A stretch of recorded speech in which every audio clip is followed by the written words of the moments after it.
Hi, everybody. This is a course on direct drying. My name is Dr. Gary Tatterson. I'm with the Chemical Engineering Program at North Carolina A&T State University. Anyway, I'm going to lecture on direct drying. This course was originally taught various universities through their continuing education courses. And usually I would teach it through a live audience. However, other courses of mine, which may be upcoming, is atomization, maybe an agglomeration course, and a size reduction course. And the way I used to run these courses is after each segment, I would want you to list 2 items that you've learned from the segment. The course is relying on several books. One would be Cook and Dumont book, Process Drying. And the second one would be Wallace's book on process equipment, with some input from McMaster's book on spray drying. Here's the errata sheet for the Cook and Dumont's book. If you want to know what it is. But anyway, let's take a look at drying generally. Number of reasons for drying. Lots of reasons to obtain a desired product. Reduce weight, recover solvents, to preserve, remove unwanted material, and manufacture in a certain way. So overall, drying tends to be quite necessary. Solids, usually you're drying solids. Great diversity in solids. Powders, grains, modulars, granulars, crystals, all sorts of types of solids in there. Anyway, as there are all kinds of solids in there, there are also all kinds of dryers. Spray dryers, drum dryers, vacuum rotary, fluidized bed, freeze dryers, a whole host of dryers out there. We will emphasize what is called direct dryers. Direct dryer is where the heat is added directly to the material. There's no intermediate wall. Direct drying. Drying is an art with some engineering and science along with it. It's quite complicated, with various interactions between solid, liquid, and vapor. Meaningful measurements are difficult. Dryers are designed based upon testing and know-how. Design needs basically lots of testing. Material property tests, solids handling tests, product degradation tests. Very, very important. Material property tests can be quite involved. For example, taste and aroma, fragrance and flavors. These tend to be very important for product quality. However, they're also tend to be very difficult to measure. Okay. There's also thermal properties. When does the material become scorched? When does it catch fire? And how do the properties relate to temperature? Very important. Flowability tests, caking, plugging, sticking, agglomeration. So 2 things central, basically heating is involved with drying, and flow of the material is very important. Other tests are out there as well. Tests provide confidence. There are so many material properties to deal with. Many properties, again, cannot be measured. Okay. There's a tendency these days for drying technology is developing slowly. Trends tend to be old parts of company. New companies are not coming forth. New trends or approaches, reduced energy, increased productivity, perhaps go to 2-stage drying, improved testing, sampling methods.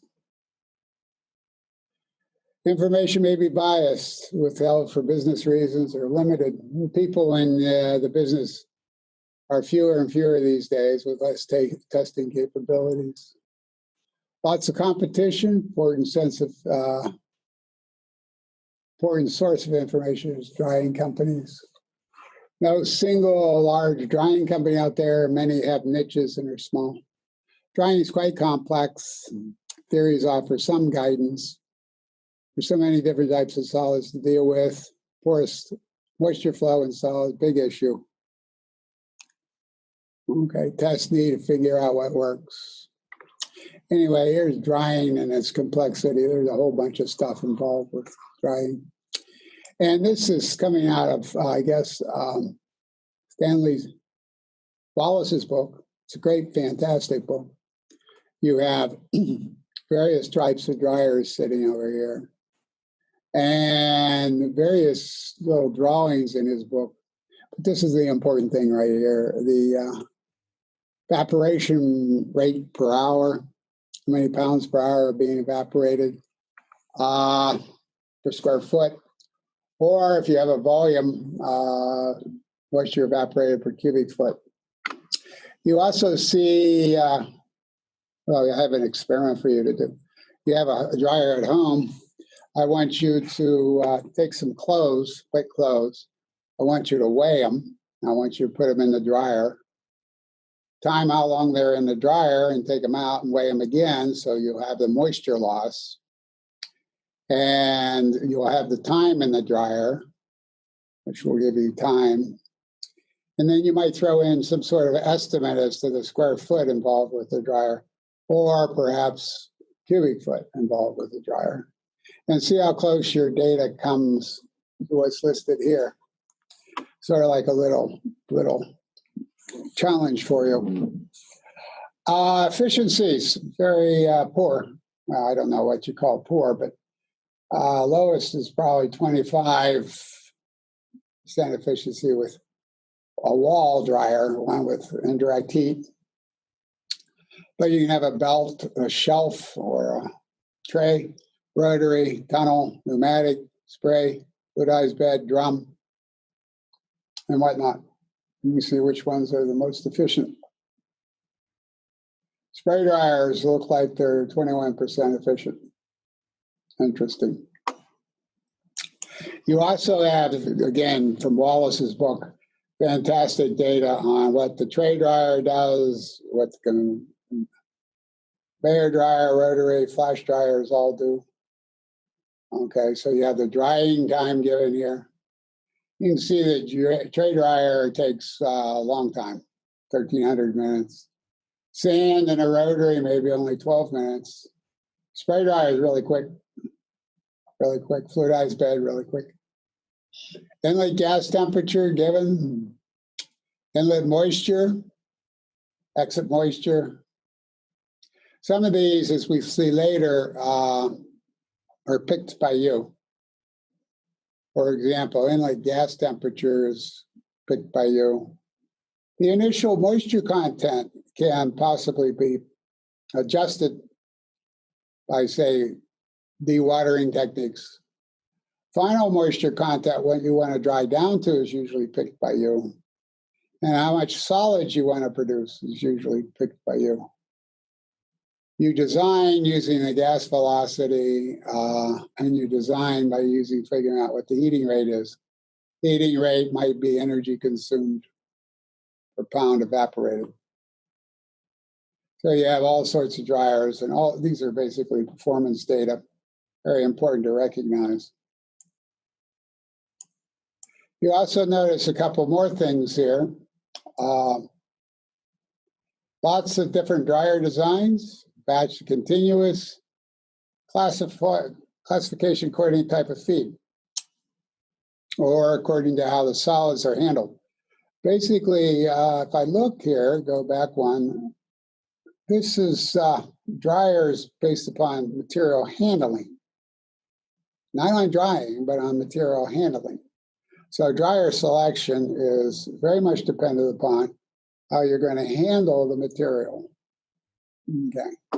Obviously, if you're making ceramic towel, You can't very well fluidize ceramic towel, so fluidized beds are out.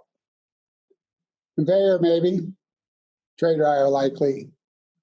So drying actually becomes very much dependent upon how you can handle the solids, or what the solids require and how they're handled is probably a better way of saying that. Classification according to production rate, and of course there's specialty dryers. 3 possible stages of dryer: wet, then you go through liquid flowing, then you're going in to the surface is dry and the moisture's on the inside. Internal conditions of solids. Most solids are porous. Liquids usually trapped below the surface.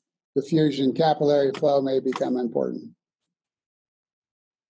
Evaporation and heating may cause varied, unavoidable, undesirable behavior. Right, we can have expanding or contracting, shrinking or cracking, scorching, case hardening, surface film, skin over, wet to tacky or sticky to difficult to handle, cohesion, adhesion. So wet on the inside, dry on the outside is typical or often the case. And you also have the possibility of impurities coming to the surface. So there's a whole host of things or processes that are undesirable that can happen to your solids as you dry them. You're basically doing it from high moisture, low moisture. A lot of different stuff can occur. Dryer at home. Note that sometimes the sheets ball up. So you're going to do the clothes experiment. You're going to figure out how much moisture has been evaporated from your clothes. That's assuming that the dryer tumbled fairly well. Obviously, if you don't have the tumbling action, the clothes are not going to dry. So, also, it's very capable. It's very possible that the sheets can ball up. That will also delay drying time. And believe it or not, drying time is sort of mislabeled here. It's the number of revolutions that actually matter. It's the number of tumbles that actually took place. I can take clothes out of a washing machine, put it in the dryer, and not tumble it. So, enormous drying time.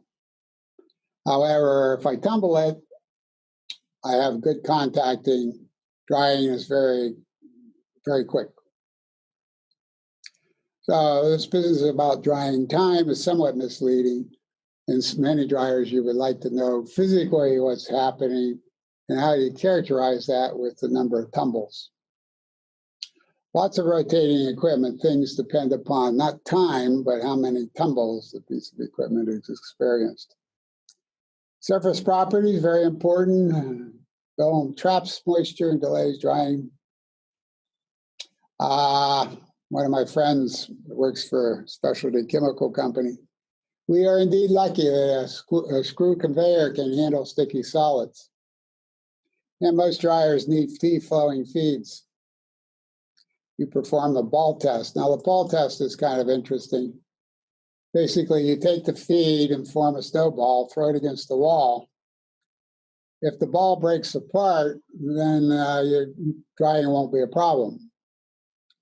However, the ball doesn't break apart, there may be a drying problem here. Again, as I said, coking, caking, cooking, burning, these are all product degradation system events. And there's always this time-temperature relationship. How long can I expose the material to a high temperature before negative things happen? Heat sensitivity sets the upper temperature limit, or the upper temperature exposure, or both. Evaporative cooling helps a lot. Basically, evaporative cooling protects the product. At some point, this protection, however, stops. Evaporative cooling means the moisture has to go first before the temperature of the fluid rises. An example of that would be you're frying French fries. Frying operation is actually a drying process of sorts. you're driving the moisture out of the French fries, for example. And the French fry is at the boiling point of water, that's boiling coming off. The foaming action you see is water coming off the French fry. After a while, the water all disappears, or a lot of it disappears, so the temperature of the French fry begins to increase, and then you have a browning action that takes place that increases the flavor of the French fry. So this evaporative cooling is, and many processes tend to be very important. You can illustrate evaporative cooling not only using French fries or any frying operation, but when you take a shower, you'll notice that at the very top, when the flow comes out, first comes out of the nozzle, it's very hot.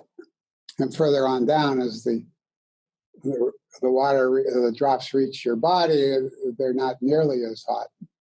So that's an example of evaporative cooling.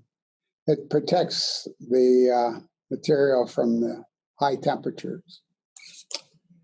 So cooling by evaporation is nearly finished. Problem will, material may start to degrade. All right. Other degradation problems might be the recycled fines. Fines may have been in there for a long time. They may have been recycled previously. They're small particles that don't necessarily leave your dryer.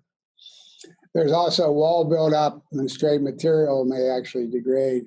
Wall buildup may actually determine whether you use a spray dryer or not. If you have substantial wall buildup in a spray drying operation, then you may not want to use a spray dryer. There's a whole bunch of studies that you can do on specific moisture content, right? I'm not going to necessarily get into this. Higher moisture content lets you sell water, increase sellable weight, may not be specified, may cause agglomeration, may also inhibit or lower attrition and dust. Specific moisture content may not be uniform in the product. And oftentimes it's overlooked in the specifications. Fixes productivity and operation needs to be specified correctly. Specific moisture content not too low. You don't want to dry it too much. Not too dry, not too high. But you want it just right. Lots of things in engineering are like this. Not too low, not too high, but just right. It's the Goldilocks principle. Goldilocks of the three bears. Goldilocks found that Papa Bear's porridge was too hot, Mama Bear's porridge was too cold, but baby's porridge was just right. You don't want to dry below the required moisture content. This increases cost, productivity, and increases problems, perhaps. In other words, you don't want to give more than what's asked for. Dry on the outside, wet on the inside is not necessarily good. Over time, moisture may migrate. Okay, product may change. Okay, dryer design may need changes. Check for this effect in drying tests. Maybe an effect of impurities as well. Product size, very important. Does the dryer supply the product size? Size depends upon how the dryer handles the feed. Okay, wet solids feed may determine product size. Size may be dependent upon initial formation, as in preformed shapes. You're cooking cookies, you're actually also drying them. Many materials shrink. Other materials may dry slowly. Anyway, so what do we have here? Size may be dependent upon how the solids are treated. And fines may be produced by a number of ways. Breakage of hollow spheres is spray dryer, classic abrasion in fluidized beds, formation of solid satellite drops off the main drop. And solids are of course, out of control. Fines are out of control. Liquid feeds depends upon the degree and type of atomization. Droplet size and spray may be very important. Every drop has about the same time of flight. Coarse feeds and fluidized bed may actually enlarge them. Okay. Atomizing a hot chamber limits particles to no more than 150 microns. Particles are nearly always hollow, easily broken if thin, adds to fines. Control particle size, which may not happen, difficult, cannot be expected. Design operations determine particle size. Grind to size may be necessary. In other words, you go ahead and dry it, and then you agglomerate it, and then perhaps grind to size. You have more control over grinding than you have in controlling particle size with drying, perhaps. Product may have several to many properties of interest: color, flavor, aroma, taste, dispersibility of these items. Properties may be difficult to measure, may be sensitive to dryer design and operations, often a compromise. For example, you may want your coffee to look dark and rich with flakes or dark and rich with crystals. These may not happen together. Dark, rich, and crystals may not. Optimum conditions for one property may not match optimum conditions for another property. Most profitable operations are always on the verge of trouble. Highest temperatures usually provide the best fuel economy and production. These highest temperatures are on the verge of failure. So, scorching and damaging product, fires, vessels fouling, ductwork. I one time taught a course in drying. I had 150 students in the class. It was pretty, I'd done that solo, but I also did it with Cook and Dumont. 150 people in the audience solo was real tough. It took a real hit on my evaluations. But we asked them how many people had dryer fires, and of the 150, about half of them had experienced dryer fires. So you must be very careful about dryer fires. Moisture and drying curves. Moisture in the solid may come in different forms, right? Drying curves are nice to know. Drying curves track moisture. Have to be determined by experimentation, obtained under conditions similar to the dryer, possibly useful in estimating dryer time. Drying curve, usually a constant rate and one or more falling rate regions. Okay. We don't necessarily have to go into constant rate. What you want to try to avoid in all this is the word diffusion. You know, we would like to avoid diffusion. Diffusion is not your friend. Right? There's a lot of discussion of what constitutes falling rate, what constitutes constant rate. Here's constant rate here, moisture per time, and then falling rate, and then we have the diffusion period. Plotting this backwards, going from high percent saturation down to 0. Anyway, you have various curves out there, and I'm not quite sure where I lifted these from, probably from Wallace's book, Equilibrium Moisture Content. Diffusional drying, well, diffusional drying is not your friend, right? Any quantity with limits moisture flow is undesirable, low diffusivity, thick, non-porous solids and barriers. Diffusional drying time is usually a poor design unless you're stuck with it, right? And by stuck with it, I mean, you can't break up the material and then you're going to have to suffer through diffusion. Often means temperature improvements can be made, perhaps. Shorten the diffusion path, perhaps increase the area, change the structure of the solid. Repulping, perhaps. You may not have to accept poor performance. Yes, that's true. The other humidity chart. Oh, okay. When I was an undergraduate, I suffered through the Mueller diagram. Trying to figure out that complicated diagram is really tough. Three most important items to a dryer is airflow rate, evaporation rate, and heating rate. And you really want to use the other humidity chart. And this is coming straight from Cook and Dumont. So to specify a dryer, you probably need airflow rate. You need to determine the evaporation rate or fix the evaporation rate, and then you can determine the heating rate. And if I use the chart, the diagram here, I have moisture here. This pounds moisture per pound of dry air. Over here, I have enthalpy BTUs per pound of dry air. Those are the units.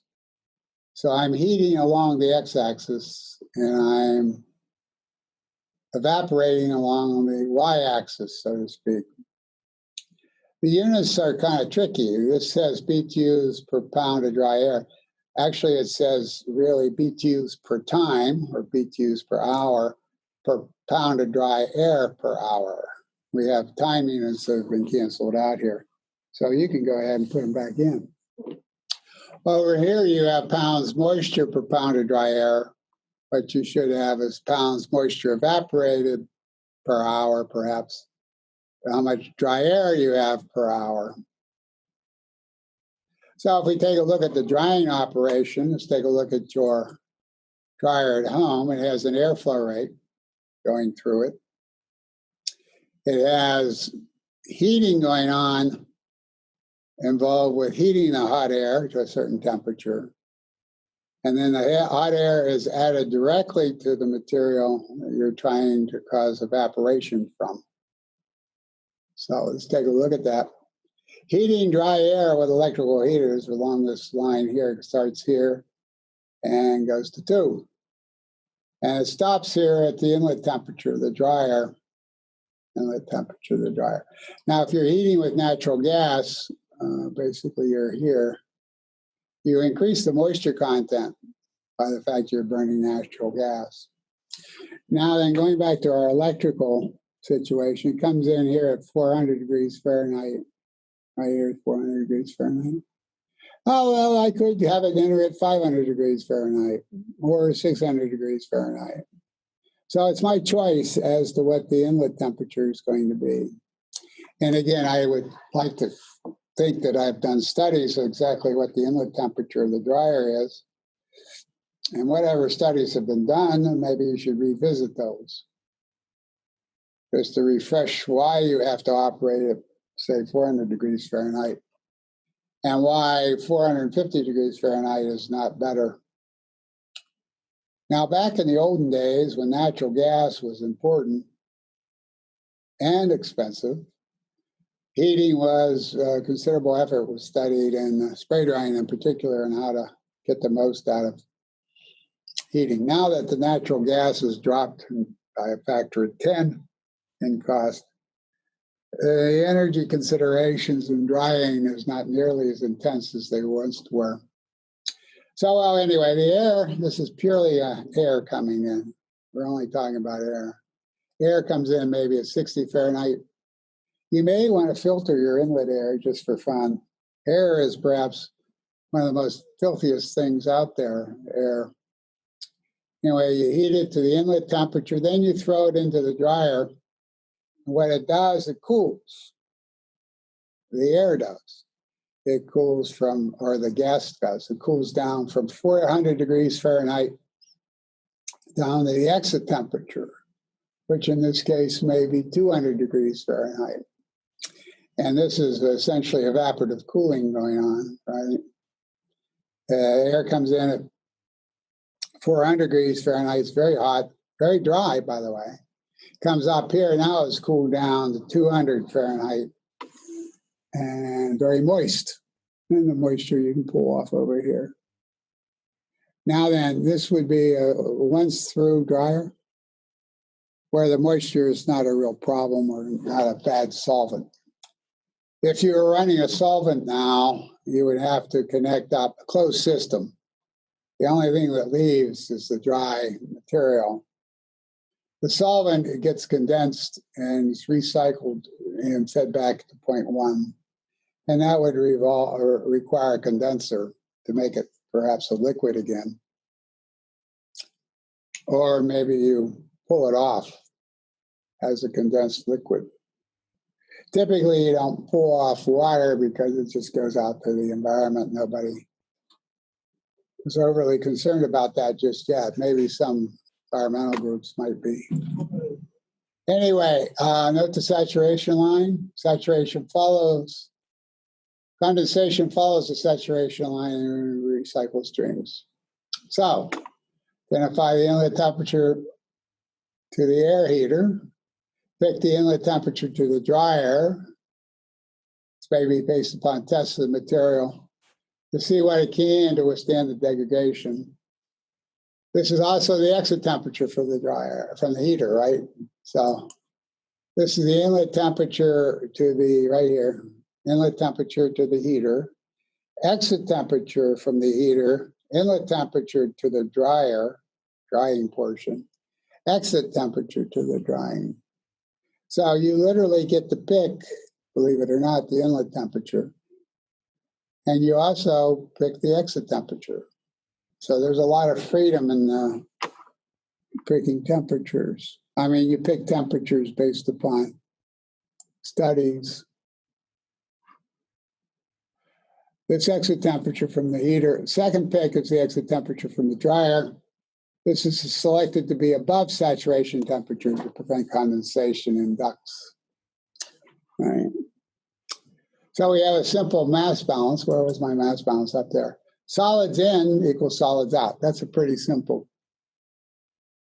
Basically, I should say dry solids in equals dry solids out. I hope that there's no retention. Now that may not be true because the air coming off a dryer or the gas stream coming off the dryer may be carrying with it dust. And dust collected at first in a cyclone. It's probably the best bet. And then collected in a bag house or going through electrostatic precipitator or scrubber. Two things. Anyway, so you may have solids in equals solids out, but it comes out in 3 or 4 different locations. It comes out of the dryer and it comes off the gas stream as well. But generally speaking, say the solids loss out to gas is fairly small. So, amount of moisture evaporated, well, let's see what that is. Usually you know what the inlet moisture is, typically. And you can adjust that if you look once. You could go with a dewaterer of sorts.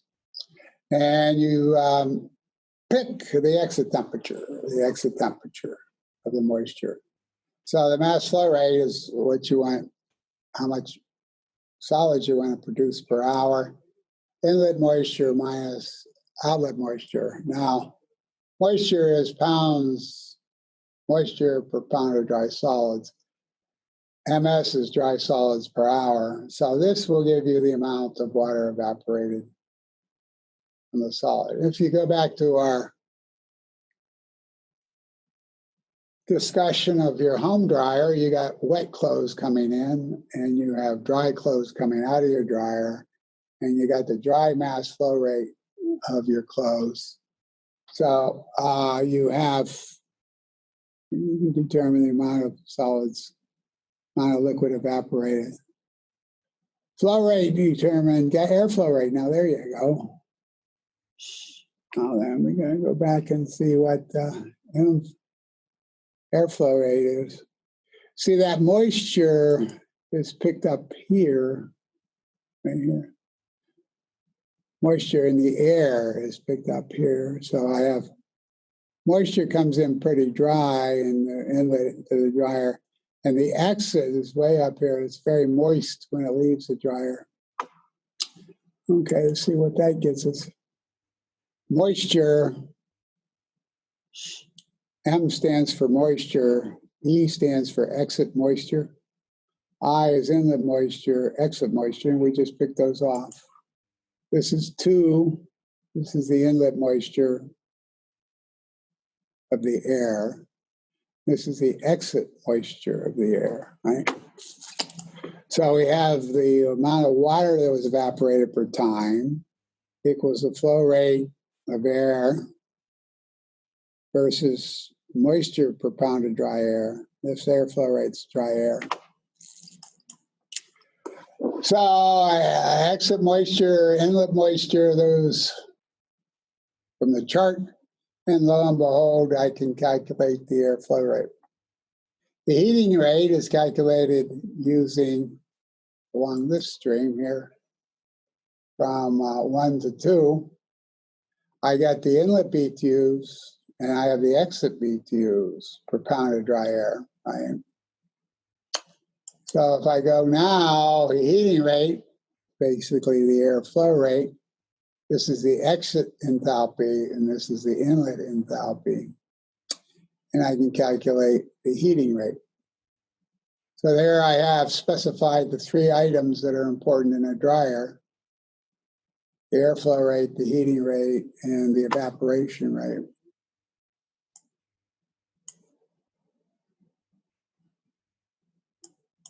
I can also go back, if I was to worry about this, right? I could go and now figure out what sort of dryer might give me the range, give me an idea whether I can use that dryer or not by saying it has a certain evaporation rate. You remember, if we go back, let's go back. Wallace's listing here. This is my evaporation rate sitting here. Right. As soon as I specify what square feet I'm dealing with the dryer, I can calculate the moisture evaporation right there. Same thing over here, specify the volume. And here I can see comparison of different dryers here. Evaporation per hour sitting here, pounds per hour, 0.34 pounds per hour evaporated per dryer area. I've got to figure out what the units are here. But you can see fluidized bed's enormous, 10's pretty big. You know, a tray dryer. Your rotary, I would hope, for your dryer at home, it's basically a rotary dryer. I would want to give that a shot there.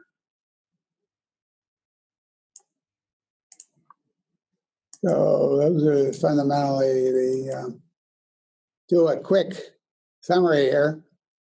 This is a design that's roughed in: the amount of water evaporated, airflow rate, heating rate.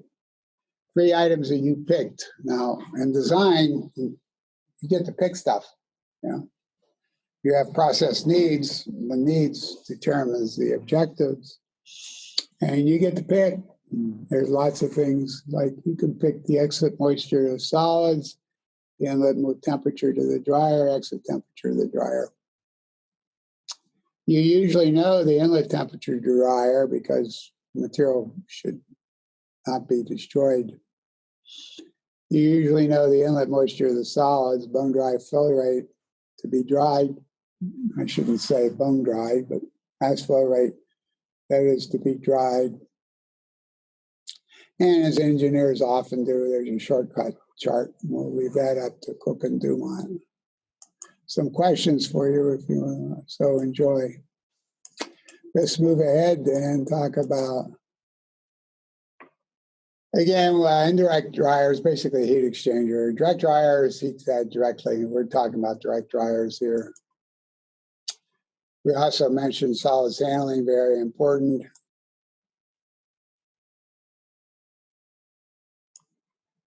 Okay.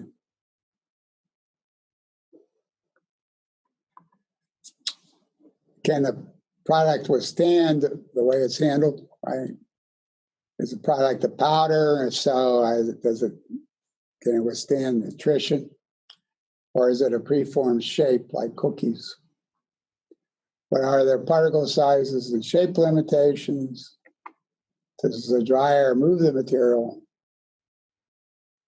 Are often the product, and handling is very important. You can sit on a tray, or you can have turbulent mixing.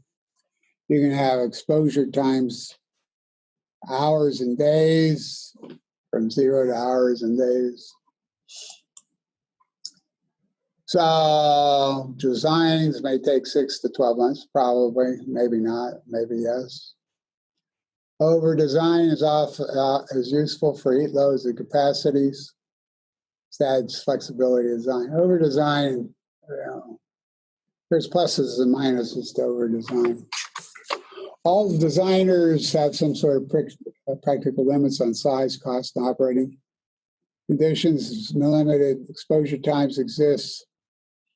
All have temperature limitations. All dryers have safety environmental issues. You're moving towards higher safety, lower environmental concerns, and less energy use. Interesting, I took a course on safety recently. I'm always interested in safety.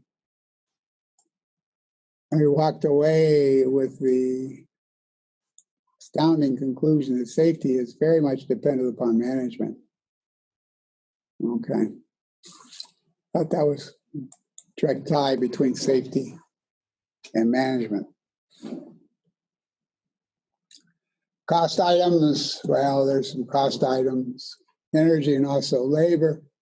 Basically, you want to avoid drying. Oh, heavens.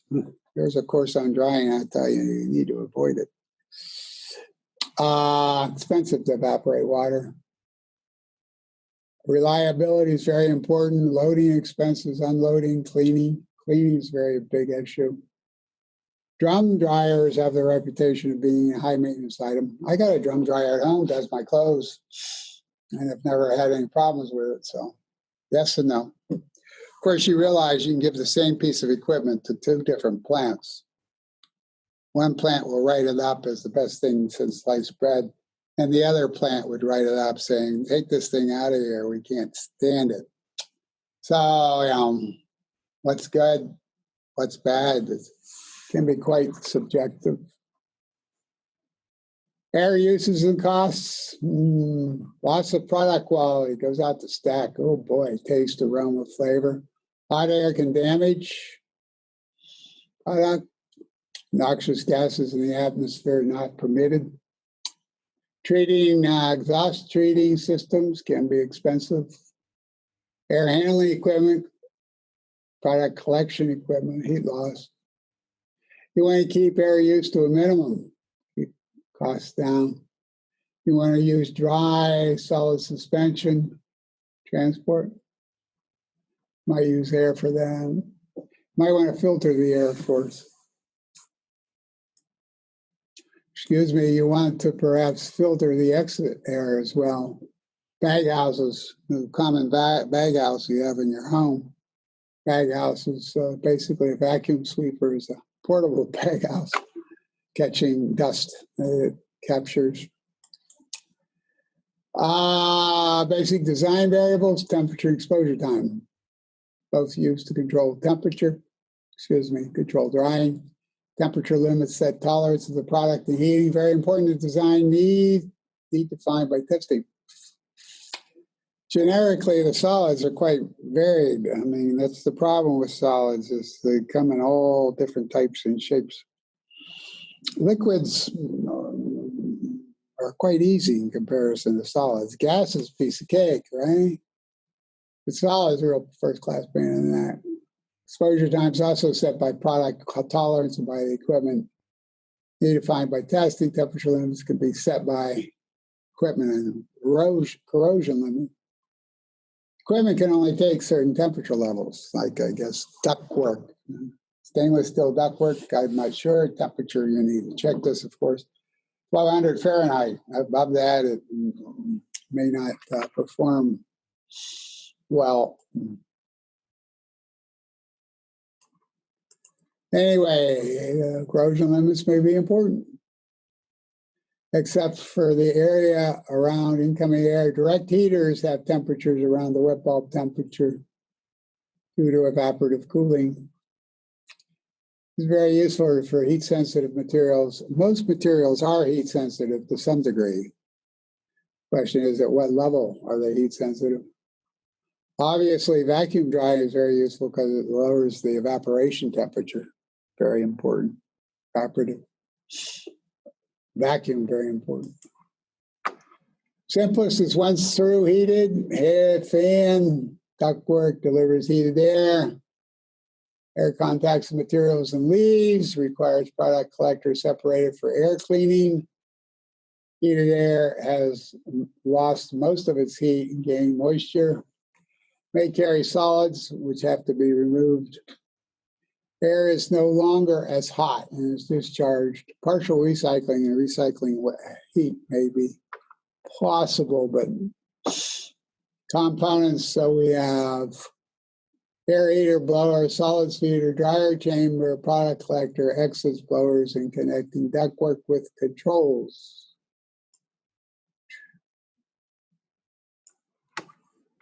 Alrighty. Back mixing is kind of a cool idea.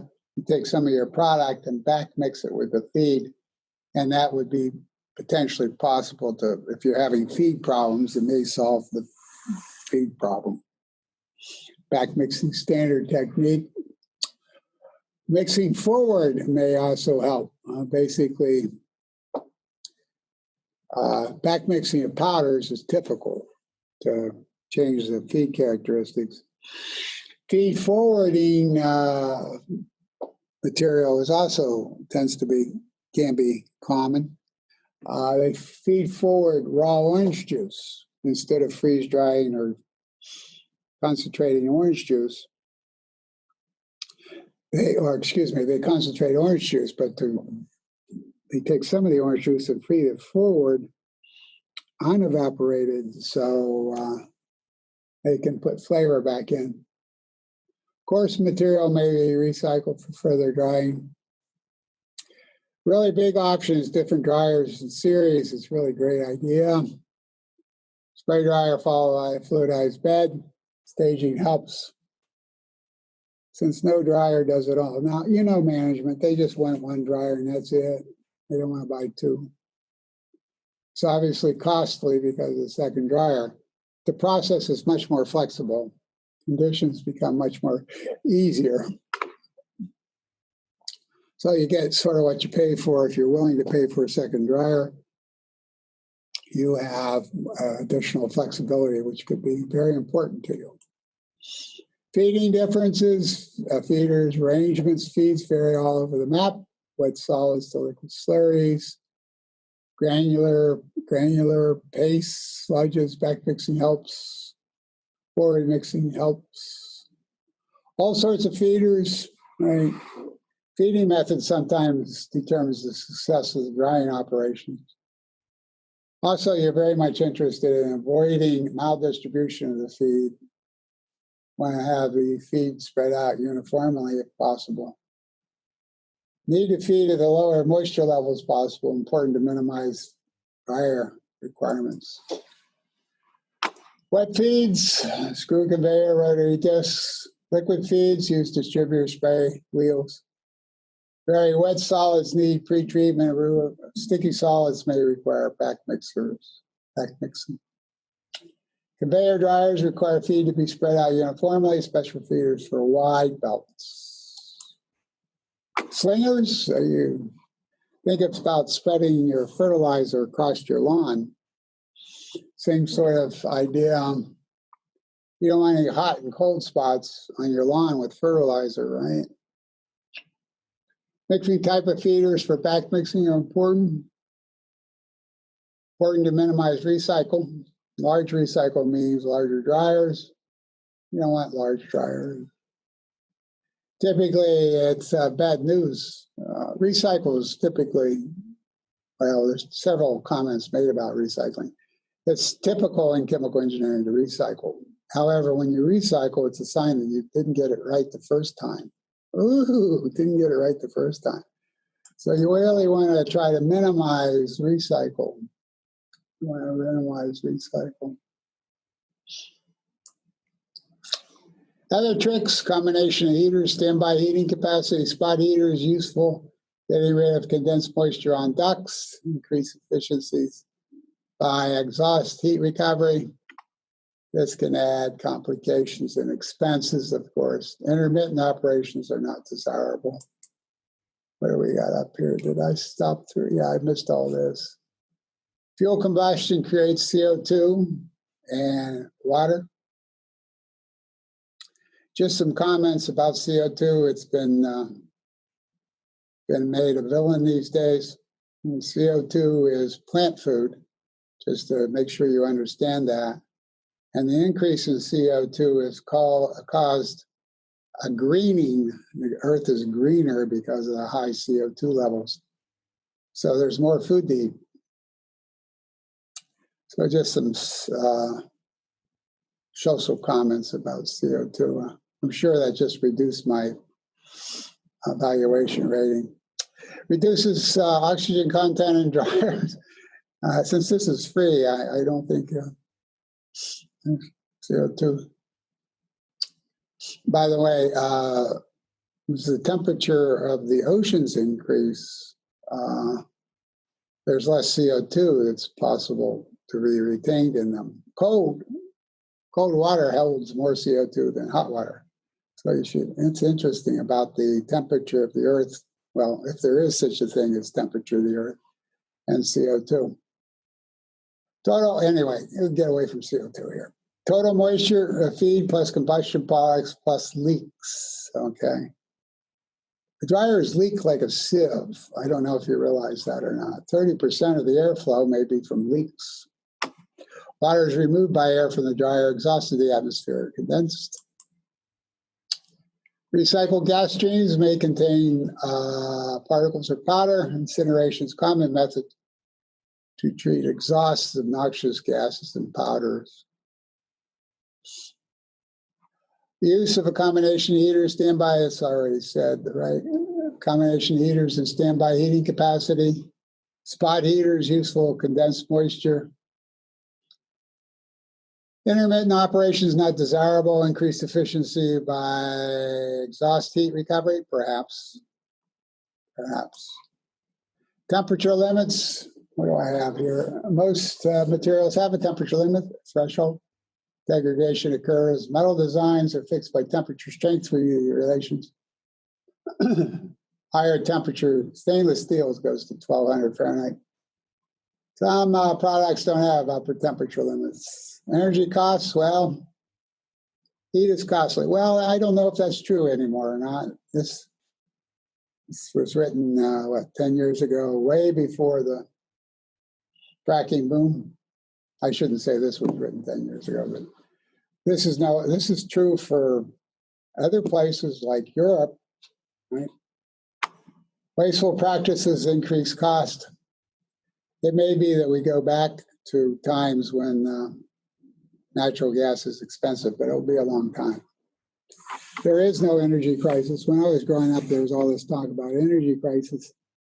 It's no longer the case. There's no real energy issue these days. Type of fuel, delivery. Anyway, what we got here. About 35–50% of exhaust heat can be recovered. Now, what's interesting is that's free, you know what I mean? You already paid for it, you might as well see if you can capture it. Basically, direct dryers, air supplies the heat, carries off the moisture, differs greatly in how solids are moved. Solid motions, okay. Again, drying, removing moisture may not be the problem. It's solids handling that may be the big problem. You can rest on a tray, ride on a conveyor belt, stirring tumbles and turbulent and rotaries, fluidized, thrown up, spotted beds, rapid transit, flash, all kinds of dryers. Air motions vary greatly, from slow moving over a bed of solids to violent contact. Anyway, I'm not sure what time we got here. Air blower arrangements, air leakage. You can't make airtight, I doubt it.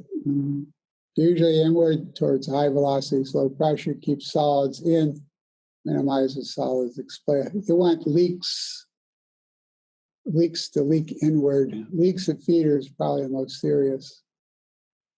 Air blower arrangements, you can have push-pull. Push-pull arrangement prevents large pressure drops. Pressure drops enhance leaks, outward leaks.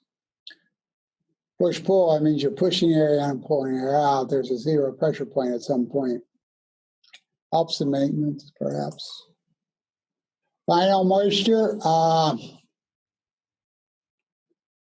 Reasons for drying, basically, influences bulk density, ability to flow, degree of hydration, maybe color, all kinds of your properties that you can't measure. High moisture content lets you sell water. Well, water is kind of very cheap. I had a friend of mine working for one of the cosmetic industries, and he said he loved to sell Lake Michigan to the American public. In other words, the deodorant sticks that he was making was 94% water. Interesting. That's just, it has nothing to do with drying, but anyway. Final moisture needs to be in the specs, in the specifications. Not too dry, not too moist, but just right. Goldilocks principle. Bulk density, there you go. Bulk density, which is weight per volume, and determines packing costs to some degree. You don't want to ship air, right? So I have a bulk density experiment for you. I want you to take some ground coffee in a coffee can about halfway, filled with ground coffee halfway. Then I want you to record its level, and I want you to rotate it maybe 20 times, 10 or 20 times. After the rotation, I want you to take the lid off and measure the level after the rotation. So it gives you an idea of trying to understand bulk density. This is supposed to work. There's electrostatic charging going on that increases the separation between the particles. There's all kinds of things that happen with magical. Where was I here? Certainly I was above that. Yeah. Sorry. So you do the coffee experiment. Bulk density is going to be higher with non-uniform solids. Smaller particles will fill the void. Bulk density can vary greatly. Can vary because of dryer design. Wheel design can change bulk density. Fluidized bed bulk density depends upon the degree of agitation or attrition. Control of particle size and bulk density is difficult. Again, the first purpose of a dryer is to dry. Hopefully you can dry at a certain particle size, with the particle size that you want. But then you throw in the bulk density requirements. That's tough. So you may have three things you want done: drying, particle size control, and bulk density control. That's tough. You may need other equipment.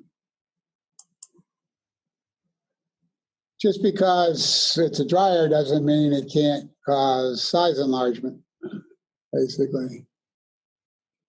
Agglomeration helps determine bulk density in parts like desired property, like dissolvability, dispersibility, instantization, control of dust. These are all from perhaps adding a bit of agglomeration in your process. This can be accomplished in some types of dryers. Instantization is important for coffee, instant coffee.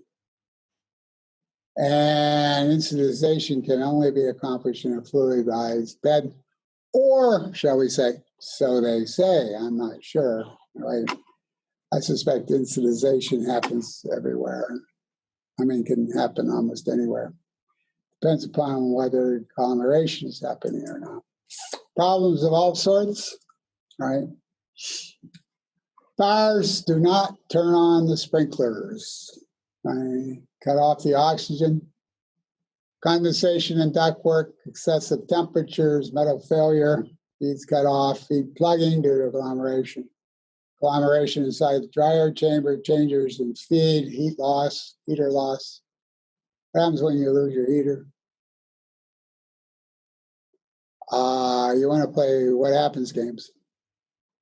What happens when I lose power? What happens when I lose the fan blower or a blower? What happens when I lose a nozzle in the atomization process? What happens, what happens, what happens? May save your life. Anyway, let's talk about dryer designs. There's many there. And at this point, I'm going to stop at 60.